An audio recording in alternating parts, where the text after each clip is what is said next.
ಹುಡುಗಿ ಕೈ ಕೊಟ್ಟಿದ್ದಕ್ಕೆ ಭದ್ರಾವತಿಯಲ್ಲಿ ಒಬ್ಬ ಪಾಗಲ್ ಪ್ರೇಮಿ ರೈಲಿಗೆ ತಲೆ ಕೊಟ್ಟು ಆತ್ಮಹತ್ಯೆಗೆ ಮುಂದಾಗಿದ್ದಾನೆ.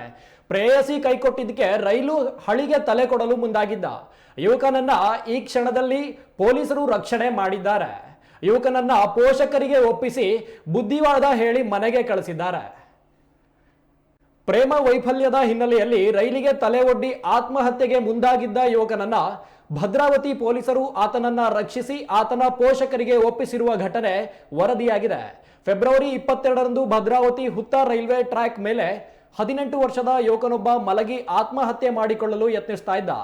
ಈ ಬಗ್ಗೆ ಮಾಹಿತಿ ಬಂದ ಕೂಡಲೇ ರಾತ್ರಿ ಗಸ್ತು ಕರ್ತವ್ಯದಲ್ಲಿದ್ದ ನ್ಯೂಟನ್ ಠಾಣಾ ಪೊಲೀಸರು ನಾಗರಾಜ ಎಚ್.ಎಸ್. ಹಾಗೂ ಸಲೀಂ ಎಚ್.ಎಸ್. ಅವರು ಸ್ಥಳಕ್ಕೆ ಹೋಗಿ ಸಾರ್ವಜನಿಕರ ಸಹಾಯದಿಂದ ಯುವಕನನ್ನ ರಕ್ಷಣೆ ಮಾಡಿದ್ದಾರೆ. ವಿಚಾರಿಸಿದಾಗ ಯುವಕ ಪ್ರೇಮ ವೈಫಲ್ಯದಿಂದ ಮನನೊಂದು ಆತ್ಮಹತ್ಯೆಗೆ ಯತ್ನಿಸಿರುವುದಾಗಿ ತಿಳಿಸಿದ್ದು ಆತನಿಗೆ ಬುದ್ಧಿವಾದ ಹೇಳಿ ಪೋಷಕರ ಜೊತೆ ಮನೆಗೆ ಕಳಿಸಿದ್ದಾರೆ. ಸದ್ಯ ಈ ಕಾರ್ಯಕ್ಕೆ ಶಿವಮೊಗ್ಗ ಎಸ್ಪಿ ನಿಖಿಲ್ ಬಿ ಪೊಲೀಸರ ಕಾರ್ಯಕ್ಕೆ ಉತ್ತಮ ಪ್ರಶಂಸೆ ವ್ಯಕ್ತಪಡಿಸಿದ್ದಾರೆ.